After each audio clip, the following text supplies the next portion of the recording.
ಒಂದು ದುರಂಕಾರಿ ಒಂದು ಆಡಳಿತ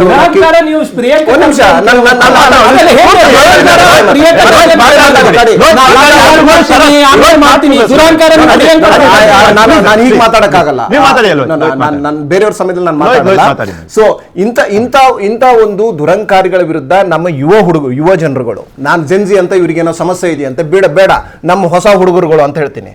ಹೊಸ ಹುಡುಗರುಗಳು ಅವ್ರನ್ನ ಕಿತ್ತು ಹೊತ್ತಾಕಿದ್ದಾರೆ, ಅವರೇನು ಗರ್ವ ಭಂಗವನ್ನ ಮಾಡಿದ್ದಾರೆ. ಅದನ್ನ ಸೆಲೆಬ್ರೇಷನ್ ನ ಇಡೀ ದೇಶ ಮಾಡ್ತಾ ಇದೆ.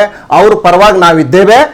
ಅದರಲ್ಲಿ ಉಮರ್ ಖಾಲಿದ್ ಬಂದ್ರು ಸಹಿತ ಓಕೆ, ಮತ್ತೊಬ್ಬ ಶೇಖ್ ಬಂದ್ರು ಸಹಿತ ಓಕೆ, ಮತ್ತೊಬ್ಬ ಹುಸೇನ್ ಬಂದ್ರು ಸಹಿತ ಓಕೆ, ಅಲ್ಲೊಬ್ಬ ಲೋಹಿತ್ ನಾಯಕ್ ಬಂದ್ರು ಸಹಿತ ಓಕೆ.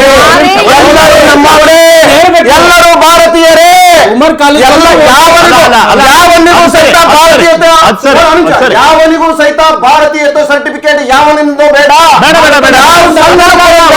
ಆಯ್ತಾಯ್ತು, ಲೋಹಿತ್ ಅವ್ರಿಗೆ ನಾನು ಬಂದು ಮಾತಾಡ್ತೀನಿ. ಶರತ್ ಅವ್ರು ಒಂದ್ ನಿಮಿಷನೂ ಮಾತಾಡಿಲ್ಲ. Please 1 minute. ಶರತ್, ನೀವೊಬ್ರು ಯುವಕರಿದ್ದೀರಿ, probably you belong to Gen Z. ಈ ತರದ ಚರ್ಚೆ ಬಂದಾಗ ನಿಮ್ಮ ವೇದಿಕೆನ ದುರ್ಬಳಕೆ ಮಾಡ್ಕೊಳ್ಳೋದು ಓಕೆ ಅಂದ್ಬಿಟ್ರೆ ನಿಮ್ಮ ಅಭಿಪ್ರಾಯ ಏನು?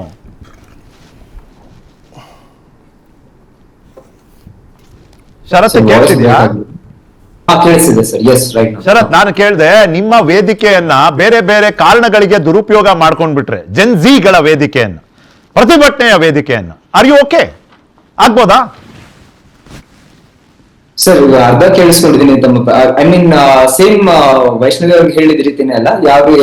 ಯಾಕೆ ಉಮರ್ ಖಾಲಿದ್ ಅವರ ಹೆಸರು ಬರ್ತಾ ಇದೆ, ಬೇರೆ ಸ್ಟೂಡೆಂಟ್ಸ್ ಹೆಸರು ಯಾಕೆ ಬರ್ತಾ ಇದೆ ಅನ್ನೋ ರೀತಿನಲ್ಲಿ ತಾವು ಕೇಳ್ತಾ ಇದ್ದೀರಾ ಅನ್ಸುತ್ತೆ ಪ್ರಶ್ನೆನ.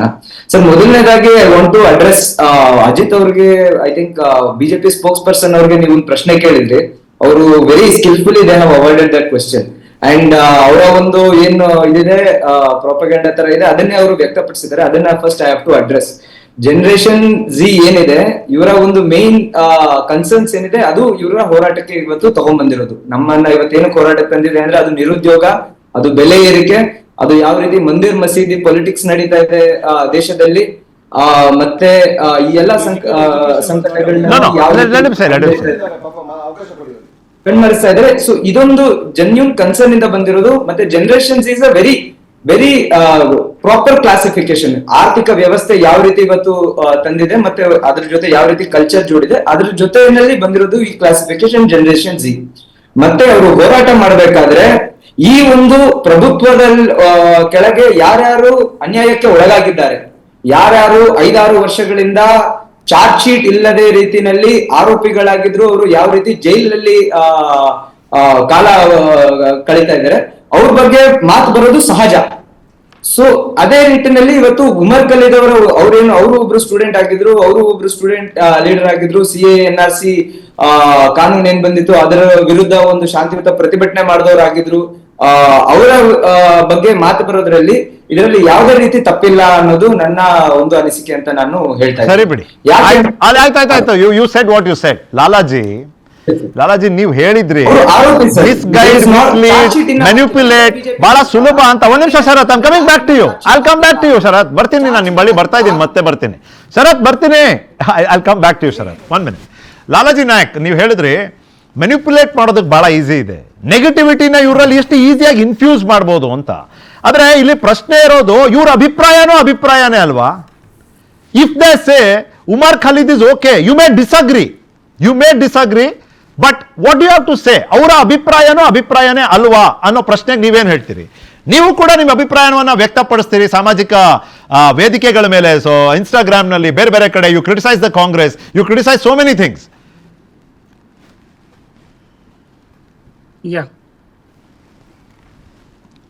ಹೇಳಿ. Can you repeat the question? ಅಲ್ಲ, ನಾನು ಕೇಳಿದೆ, ನೀವು ಹೇಳಿದ್ರಿ ಮ್ಯಾನಿಪ್ಯುಲೇಟ್, ನೆಗೆಟಿವಿಟಿ, ಹಾಗೆ ಹೀಗೆ ಬಹಳ ಸುಲಭ ಜೆನ್ಜಿಗಳಿಗೆ ಅಂತ. ಇಲ್ಲಿ ಉಮರ್ ಖಾಲಿದ್ ಓಕೆ ಅಂತಿದ್ದಾರೆ ಅವರು. ಉಮರ್ ಖಾಲಿದ್ ವೇದಿಕೆ ಮೇಲೆ ಅವ್ರ ಹೆಸರು ತೆಗೆದಿದ್ದು ಇಟ್ಸ್ ಓಕೆ. ಆದ್ರೆ ನೀವು ಕ್ರಿಟಿಸೈಸ್ ಮಾಡ್ತೀರಿ ಕಾಂಗ್ರೆಸ್ನ, ಇನ್ನೊಬ್ಬರನ್ನ, ಮತ್ತೊಬ್ಬರನ್ನ. ಇವ್ರ ಅಭಿಪ್ರಾಯ ಅಲ್ಲ, ನಿಮ್ಮ ಅಭಿಪ್ರಾಯ ಅನ್ನೋದು ಎಷ್ಟು ಸರಿ ಅಂತ ನಾನೊಂದು ಸಿಂಪಲ್ ಕ್ವಶನ್ ಆಡ್ ಮಾಡ್ತೀನಿ ಸರ್. ನಂದು ಒಂದೇ ಒಂದು ಕ್ವಶನ್ ಆನ್ಸರ್ ಮಾಡ್ಬಿಡ್ಲಿ ಅವರು. ಈ ಪ್ರೊಟೆಸ್ಟ್ ನ ಏನ್ ಲೀಡ್ ಮಾಡಿದ್ರಲ್ಲ, ಈ ಪ್ರೊಟೆಸ್ಟ್ ನ ಲೀಡ್ ಮಾಡಿ ಅಲ್ಲಿ ಜೆನ್ಜೀಸ್ ನ ಅಷ್ಟೊಂದು ಜನನ ಸೇರ್ಸಿದ್ರಲ್ಲ, ವಾಸ್ ದಟ್ ಕಾನ್ಸ್ಟಿಟ್ಯೂಷನಲ್? ಕಾನ್ಸ್ಟಿಟ್ಯೂಷನ್ ಪ್ರಕಾರ ಆ ಪ್ರೊಟೆಸ್ಟ್ ಸರಿಯಾಗಿತ್ತು ಅಂತ ನಿಮಗೆ ಅನ್ಸುತ್ತಾ? ನನಗೆ ನೀವೇ ಆನ್ಸರ್ ಮಾಡಿ. ಒಂದು ಪರ್ಮಿಷನ್ ಇಲ್ಲದೆ ಪ್ರೊಟೆಸ್ಟ್ ಮಾಡಿದಾಗ್ಲಿ, isn't ಪ್ರತಿಭಟನೆ ಅನ್ನೋದು ಕಾನ್ಸ್ಟಿಟ್ಯೂಷನ್ ಕೊಡುವಂತ ಒಂದು ಆಶ್ವಾಸನೆ ಅಲ್ವಾ? It is an assurance of the constitution. How can you say it is not constitutional? Yeah, that's what I am asking. Without permission, ಇವಾಗ ಇವರು ಫ್ರಂಟ್ ಲೈನ್ ಅಲ್ಲಿ ನಿಂತ್ಕೊಂಡು ಇವ್ರನ್ನ ಏನ್ ಸಪೋರ್ಟ್ ಮಾಡ್ತಿದಾರಲ್ಲ, ವಾಟ್ ದೇ ಆರ್ ಕನ್ವೇಯಿಂಗ್, ಮುಂದೆ ಬರುವಂತ ಜನರೇಷನ್ಸ್ಗೆ ಇವ್ರು ಏನ್ ಕಲಿಸಿದ್ದಾರೆ ಸರ್?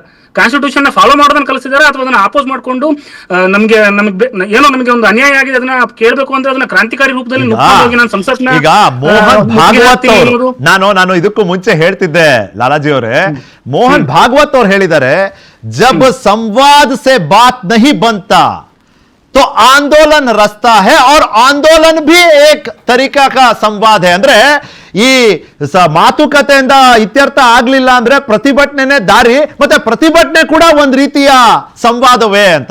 ಲೋಹಿತ್ ಅವರು ಅಲ್ಲ Lohith I'll come back to you sir. I'm coming to you. Lohith 30 seconds to you and then I'm going to please. ನಾನು ಮೋಹನ್ ಭಾಗವತ್ ಅವ್ರನ್ನ ತುಂಬಾ ಸೀರಿಯಸ್ ಆಗಿ ಈ ವಿಷಯದಲ್ಲಿ ತಗೊಳ್ಳಲ್ಲ. ಯಾಕೆ ಅಂತಂದ್ರೆ ಮೋಹನ್ ಭಾಗವತ್ ಅವರು ಅವರ ಟೀಮೇ ಮುಸಲ್ಮಾನರನ್ನ ಹೊಡಿತಾ ಇವರು ಮುಸಲ್ಮಾನರ ಸ್ನೇಹ ಬಳಸಬೇಕು ಅಂತ ಹೇಳ್ತಾರೆ. ಪಾಕಿಸ್ತಾನದ ವಿರುದ್ಧ ಇವರು ಸಂಪೂರ್ಣ ರಾಜಕೀಯ ಪಾಕಿಸ್ತಾನ ವಿರುದ್ಧ ಮಾಡ್ತಾ ಪಾಕಿಸ್ತಾನದ ವಿರುದ್ಧ ನಾವು ಒಳ್ಳೆ ಬಾಂಧವ್ಯವನ್ನು ಹೊಂದಬೇಕು ಅಂತಾರೆ. ಸಮಯಕ್ಕೆ ಸರಿಯಾಗಿ ಅವರು ಏನ್ ಬೇಕಾದ್ರೂ ಮಾತಾಡ್ತಾರೆ. ಆ ಕಾರಣಕ್ಕೋಸ್ಕರ I will not take very seriously. ಒಂದು ಕಡೆ ಲೋಹಿತ್ ಅವರೇ, ನೈಜತೆ ಇನ್ನೊಂದು ಕಡೆ. ನೈಜತೆ stand in front of me with a gun, ನಾನು ನಿಮಗೆ ರೋಸ್ ಕೊಡ್ಬೇಕಾ? ಏನು? What you think I should do? ನೀವ್ ಹೇಳಿ, ನೀವೇನ್ ಹೇಳ್ತಿದ್ದೀರಿ? ಪಾಕಿಸ್ತಾನ ಜೊತೆ ಒಳ್ಳೆ ಸಂಬಂಧ ಇರಬೇಕು ಅನ್ನೋದು ನಮ್ಮ ಆಕಾಂಕ್ಷೆ. ನೈಜತೆ ಏನು? ಆಯ್ತು, ಹೋಗಿ ಹೊಡಿತೀನಿ ಅಂತಾರಲ್ಲ, ಹೋಗಿ ಹೊಡೆದ್ಬಿಡೋಣ, ನಾವೆಲ್ಲ ಬಂದ್ಬಿಡ್ತೀವಿ. ಅದಾಮೇಲೆ ಸುಮ್ಮನೆ ಕತೆ ಬೇಡ, ಸುಮ್ಮನೆ ಕತೆ ಬೇಡ, ಡೊಂಗಿತನ ಬೇಡ.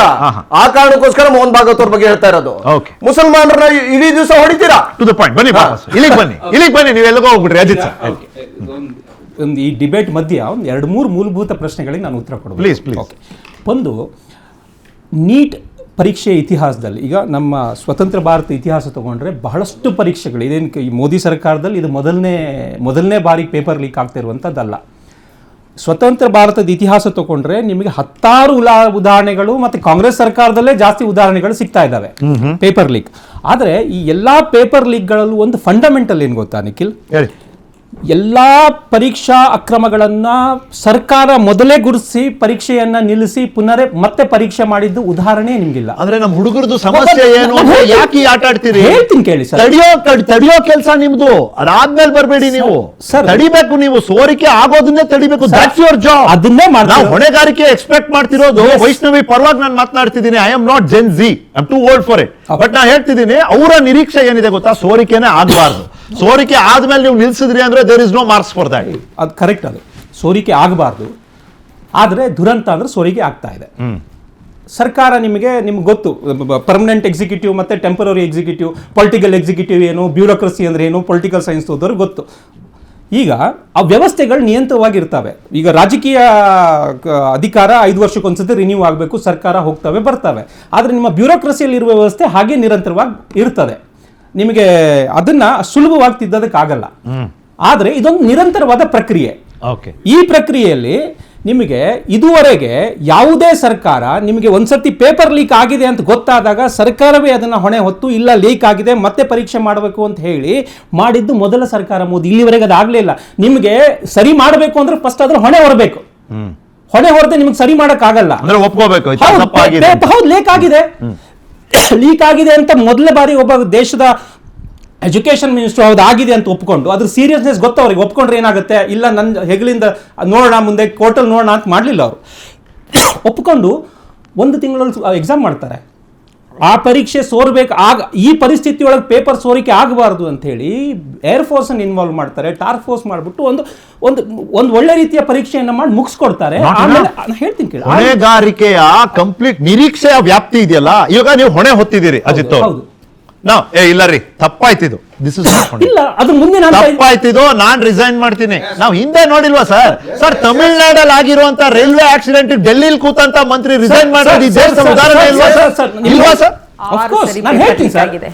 ಈಗ ಇದೇ ಉದಾಹರಣೆ ಕರ್ನಾಟಕದಲ್ಲಿ ನೋಡ್ಲಿಕ್ಕೆ ಸಿಗ್ತದೆ ನಿಮಗೆ.